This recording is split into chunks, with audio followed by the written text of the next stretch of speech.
Hello, and welcome to the presentation on tips and tricks when applying for grants, hosted by the Chess Foundation and presented by Konnie Dulu and Dr. Robert DeMarco. During this presentation, we will go over the grant process as a whole, who the grant seeker is, what the grant makers are looking for, areas of focus for grant reviewers, and overall tips and tricks when applying anywhere for a grant. Who is involved? The grant seeker, you, the applicant, and if awarded, then you become the grantee or awardee. The grant maker, the organization or institution with the RFP. The reviewer or judge, a group of content experts who review applications. This group may or may not consist of organizational staff as part of the formal review. And then there are the application types. RFP and CGA are similar enough that in some cases they could be used synonymously. Each organization will refer to their format in a specific way. Whatever the reference, they will list the organization's expectations, inclusions, exclusions, requirements, format, and anything else you need to know about the application.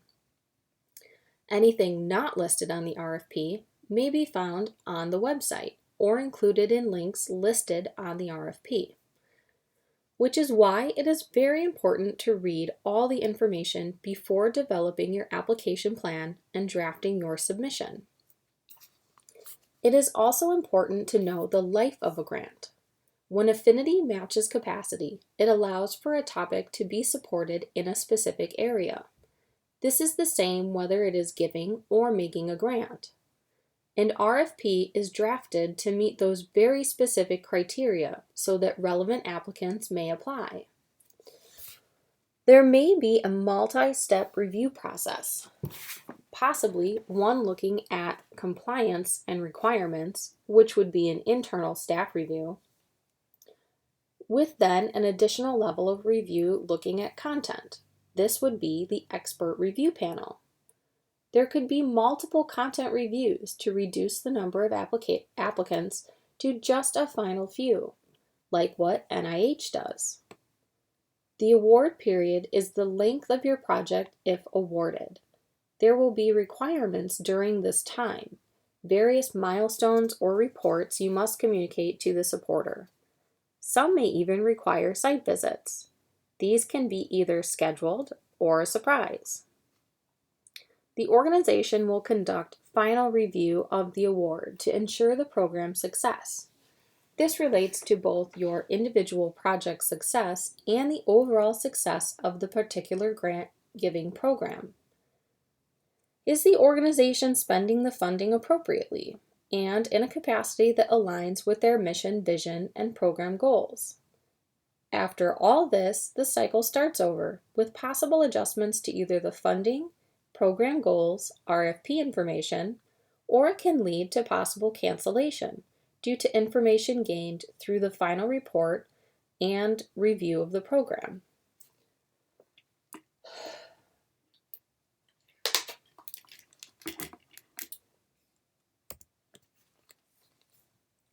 For the grant seeker, read the RFP. When in doubt, read the RFP. You do not submit late at night. Submit with fresh eyes and fresh mind well in advance of the final submission date. Submitting at the last minute causes stress, which may increase errors, even minor ones. It also leaves no room for connectivity issues or time zone requirements. It does not allow you to confidently submit knowing there are no errors or issues. Some tips. Stay accessible. Many people use different email addresses, especially for applications. You want to be notified that you won, but you don't want spam cluttering your inbox. However, before, during, and after the award period, program information will be sent to the email you used to apply.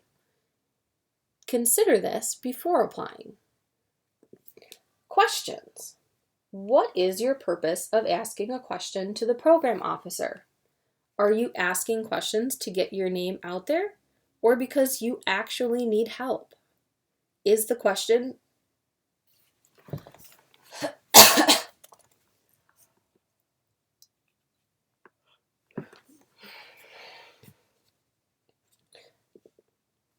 questions? What is your purpose of asking a question to the program officer? Are you asking questions to get your name out there, or because you actually need help? Is the question already answered somewhere in the RFP or accompanying materials publicly available through simple search? Is it something your institution or organization could answer for you because they have a grants or sponsored projects department? Cold asks or cold applications are not always good. The best way to determine this is to examine the program you are applying to and determine if contacting the organization would be beneficial. Consider from where you are applying. If you are a big institution or organization known for research, would it help or hinder you to reach out to a grant officer first? Sometimes it's not beneficial to reach out first before applying. You may want to ask yourself.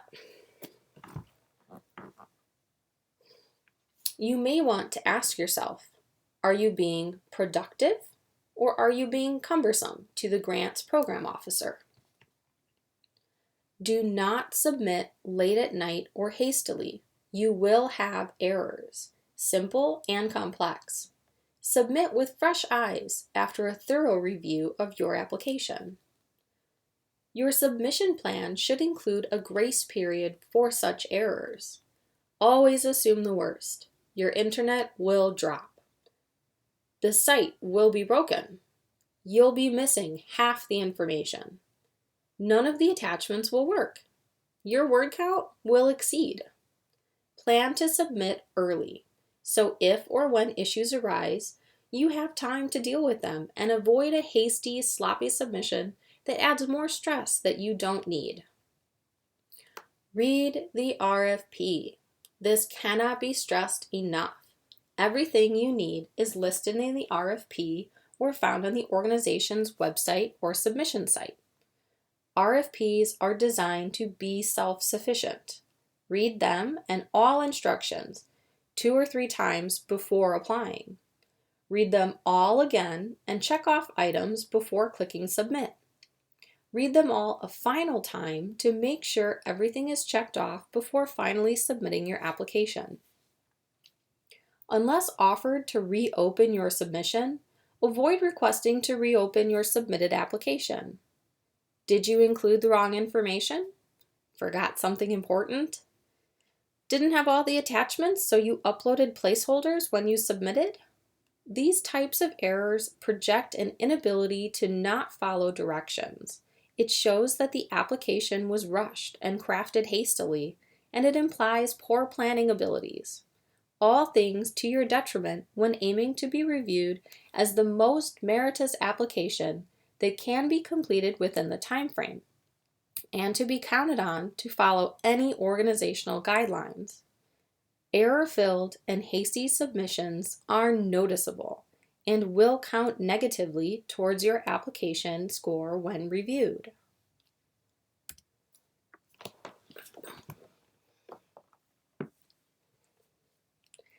The mystery of grant makers. What do they want?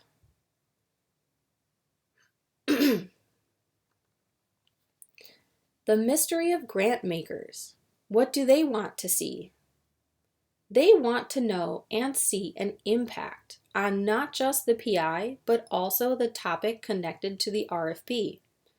In regards to the Chest Foundation, this also includes the community as a whole who is being affected. The whole point of an RFP is to affect an area that closely aligns with the organization's goals, mission, vision, so they are looking for partners in this focus. Is that partner you? Makers want to know, how do we better define our process? How do we get our funding out to you, the applicant, easier, and most effectively? How do we help explain the timeline and keep you on your timeline? Grant makers want feedback. They want good communicators. PIs who will not only talk with us, the supporter, about the process and experience, but will also talk with others, potential applicants, about the program and process so the program can grow and become more of a staple offering. Makers want success stories. Telling us your success stories helps us know how our programs are impacting those we serve, but also help us gauge an understanding of how our program is working or not working. By keeping us in the loop, even 5 years later, and being open with communication, it helps us keep our programs relevant, making sure our impact is as positive as possible, and ensures we are meeting our constituents' needs. Makers do not like awardees who are bad with timelines, do not follow directions, and disappear after being awarded. It is very disheartening for a funder. Makers have interested parties they have to report to, and without your information and your communication, the program cannot be reported on. It cannot garner continued interest or be shown as a positive endeavor for the organization to keep.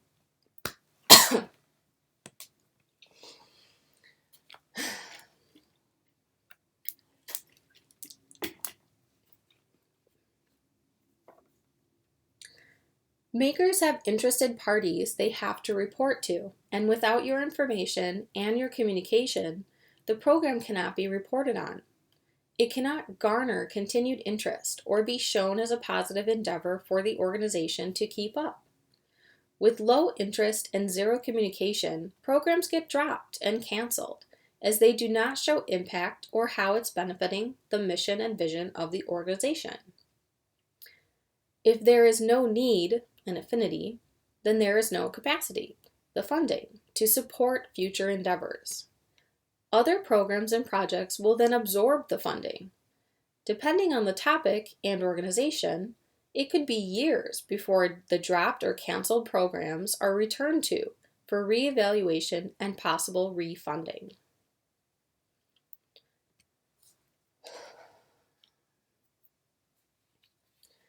The grant review process is not as mysterious as people may assume. Whether it is a multi-level review or not, reviewers are going to focus on how well the application meets the stated needs in the RFP. The scoring rubric, which changes organization to organization, will determine specific areas and any scoring weights. But even the rubric is designed around the organization's mission and vision and program goals and needs. All things openly stated on the RFP and organization's website.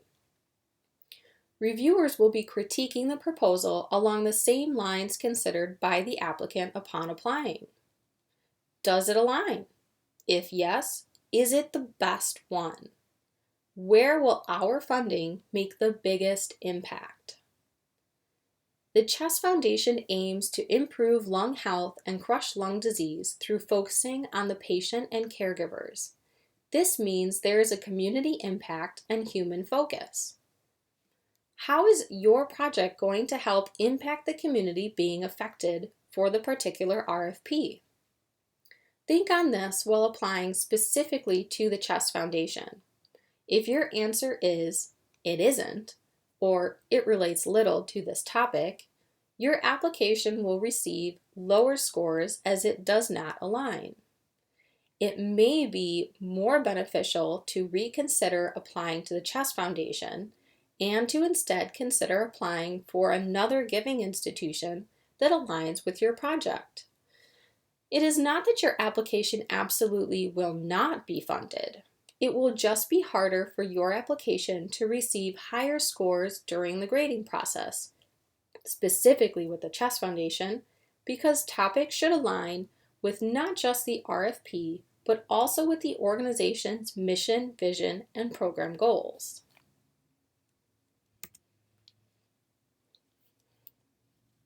By learning a few tips and tricks, you could have a much greater success rate when applying for grants.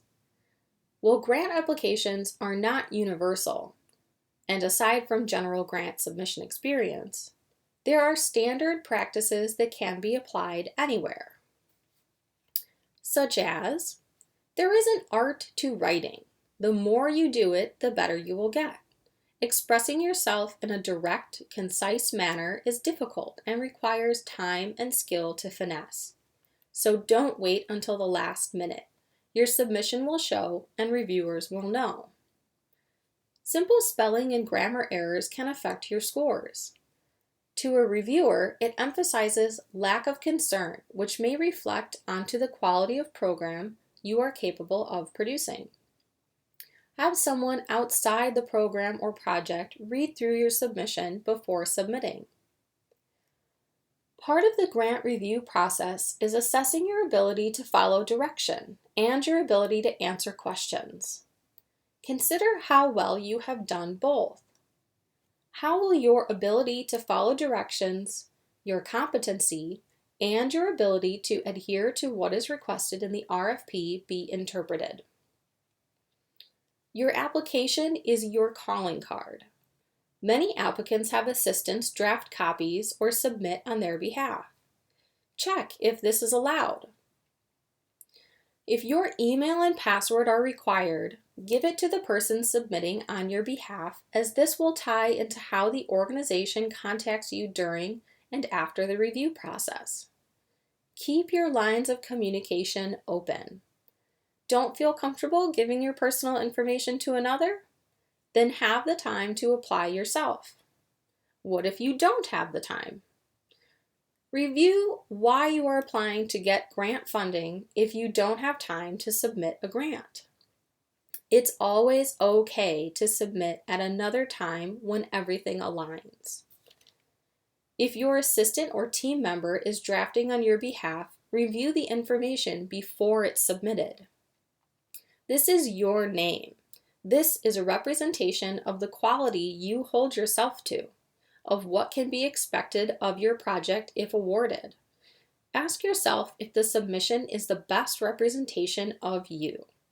If you don't have time to review what is being submitted on your behalf, consider if you should be applying for a grant right now.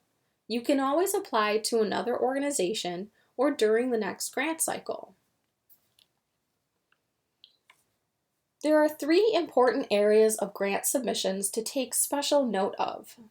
Outcomes. They are important for the maker and the awardee. Have you accurately explained this? Do they match your goals? Are they smart? Do they adhere to your timeline, or are they too blue sky? Ask yourself, are these stretch goals? Is this RFP an appropriate time and place for this effort? Timeline. Will you be available during the grant period? Lives change. Personal things pop up. Jobs change. Grants do not. Oftentimes, you are not allowed to take a grant with you if you move, or delay it for personal reasons, even cute newly arrived babies. Global pandemics are a different story. Consider all this before applying.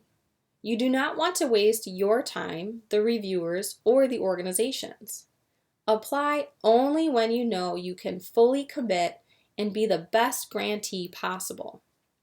It's your name. People will remember you, your efforts, and what you produced.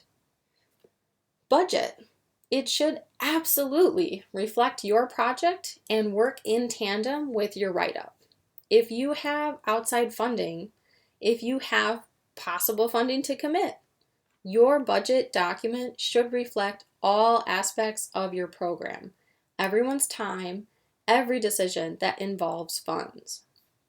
You do not have to ask an organization for the full amount of your program. You can show an entire $1 million budget, but only request the final $400,000. Your write-up should be doing a good enough job to show why receiving the final amount is worthy and why it's the best choice for the organization to make. If you leave things out of your budget, it may cause reviewers to question your process and if you've actually considered all sides. It may result in lower scores, as lack of budgeting skills could be an area of concern for project development and completion.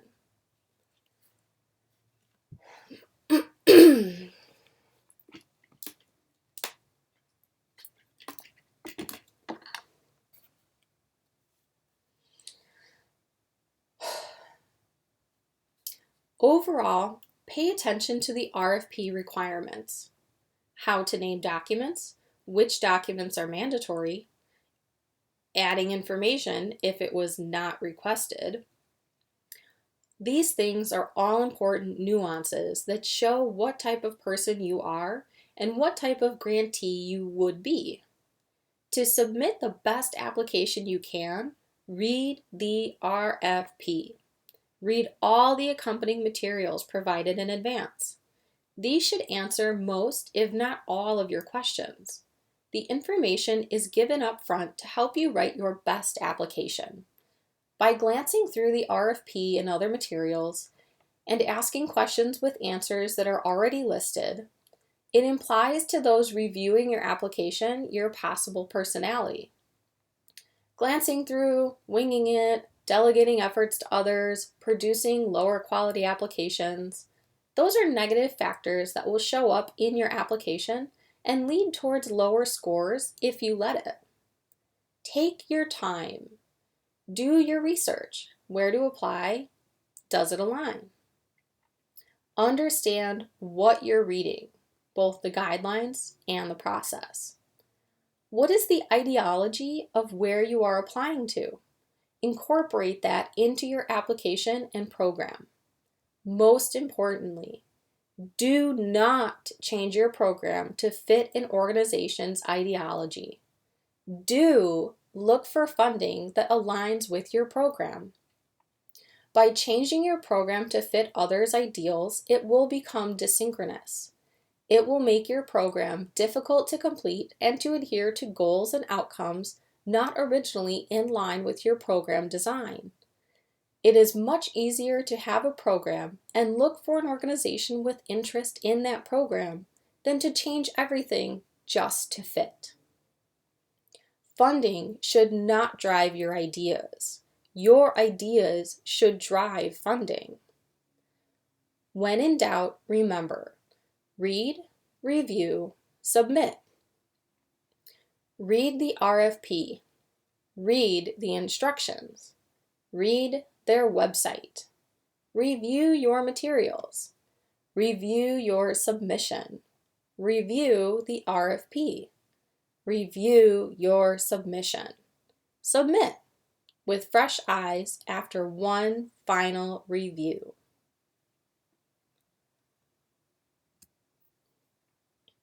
Thank you for joining us. Please feel free to participate in our Q&A by typing your questions. We'll try our best to answer all of your questions.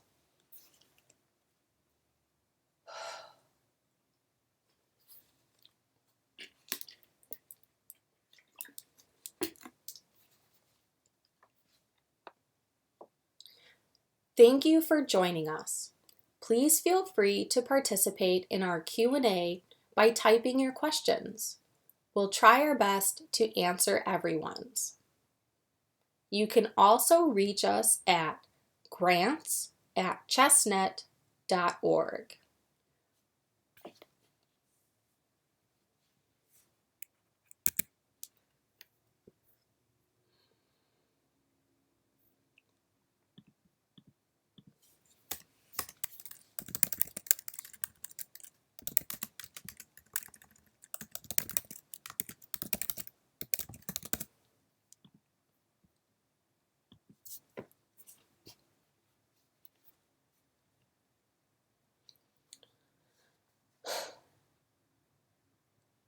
Thank you for joining us. Please feel free to participate in our Q&A by typing your questions. We'll try our best to answer everyone's. You can also reach us at grants@chestnut.org.